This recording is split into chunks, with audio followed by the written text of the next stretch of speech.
Yo, welcome to Hard Pass. I am your host, Jacques Slade, and just like Damian Lillard, James Harden, and Los Angeles Laker Anthony Davis, I too will be withdrawing from consideration for Team USA basketball for FIBA World Cup. But I do hear that Carmelo Anthony is available, so you have that.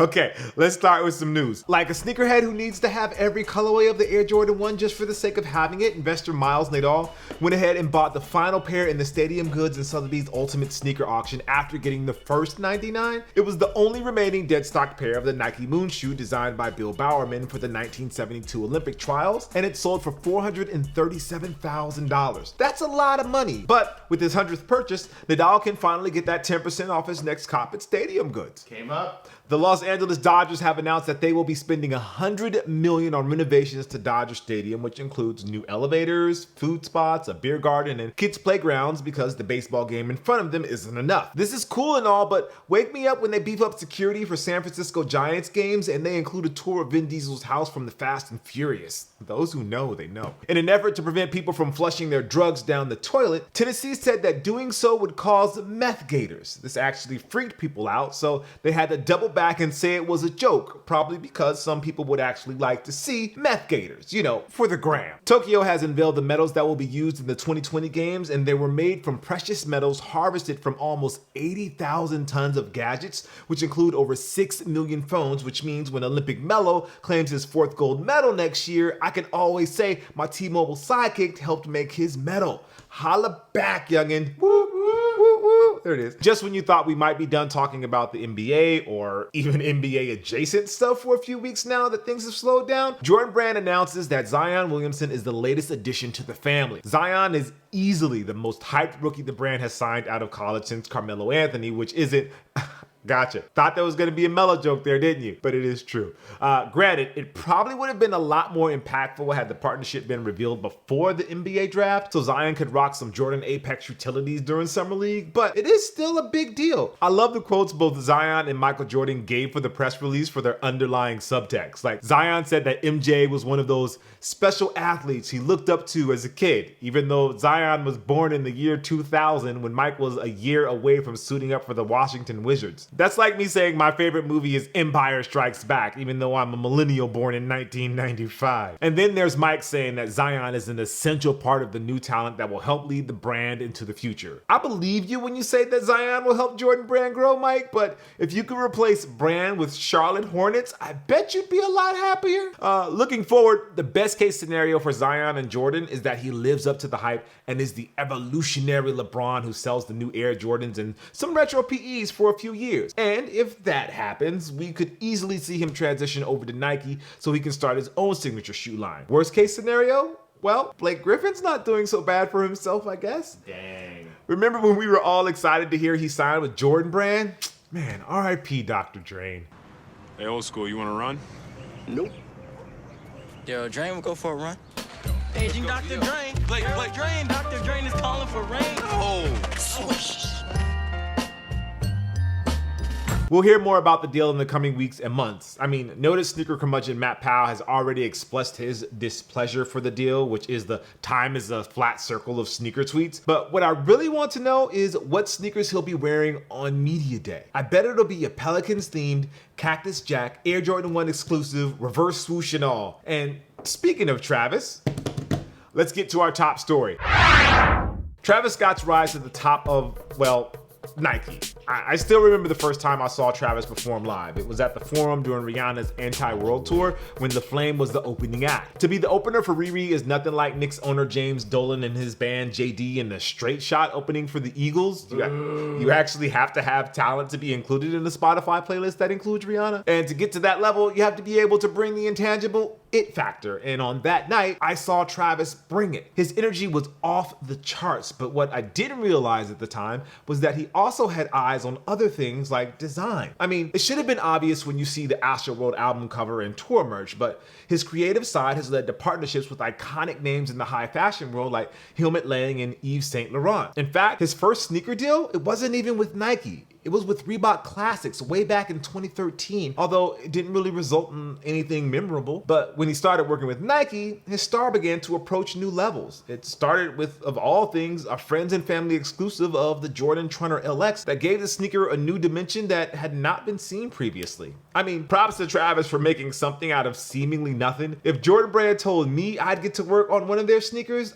I'm not so sure I wouldn't think they were trolling me if they handed me the Trunners. It's amazing what you can do with any Jordan sneakers when you don't just bread everything and call it a day. And after the Trunner, Scott worked alongside Virgil Abloh, Don C, and other legendary names in hip hop and streetwear on the Nike Air Force One's 35th anniversary. While each pair was certainly important and heavily hyped, you could make the argument that Scott's white on white pair with a gum outsole and removable swooshes was the most impactful because it enabled people to create their own take on the shoe, whether it was with one swoosh or 3. Since then, he's been credited by some as leading a renewed interest in Nike SB Dunks. We've also seen the Cactus Jack logo and aesthetic on the Air Jordan 4, Air Jordan 1, the Air Jordan 6, and soon enough in Nike Air Max 270 React, which is maybe the low-key cool mainstream sneaker of the moment. And they've all been, or will soon be, hits. When you can elevate the Air Jordan 1 low and get sneakerheads to cry on Saturday because they missed out on the draw, you know you've accomplished something special. But why?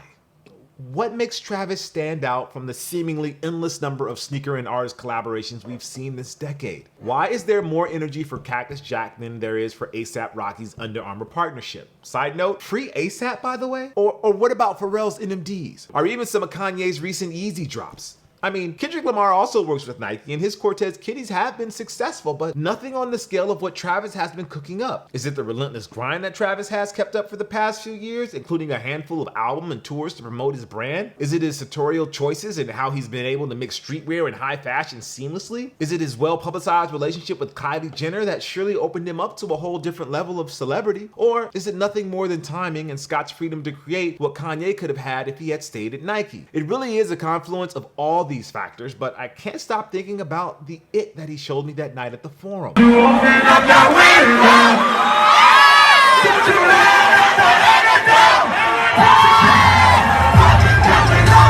The way he embraces the crowd and how they give that energy right back to him by singing along to Antidote, a club staple that we will be playing in nursing homes because Bumpin' Jack is all we know. Sorry, that was kind of corny, but whatever. I get caught up there for a second, but that's what I'm talking about. Like his sneakers, which many of his detractors will cry as being effortless because what's so special about a reverse swoosh on an Air Jordan 1? It's the energy and the passion and yes, the hype that makes them so desirable. This is a long winding rant to say that no, it's not just because of Kylie. Go do you, Cactus Jack, and hopefully you and Mick Foley are cool now. You guys, let me know what you guys think. Is it Travis or is it Nike that just keeps us coming back for more? And now for this week's Hard Pass, where we take a look at something in the culture that just needs to go, like SpaceX including a bag of slime and an Adidas soccer ball on their next launch. What are the aliens gonna do with that? They're probably gonna complain it's not a Supreme soccer ball because at least then they could resell it on Alien Goat or something. Anyway, by all accounts, ComplexCon Chicago was a huge success. Boondoggles at certain surprise drops notwithstanding. Everybody got what they want, whether it was the chance to network with executives in the sneaker world, check out some highly entertaining panels, be embarrassed because somebody has the same exact fit as you, watch some entertaining videos on social media of teenagers running and tripping to get inside the show floor like the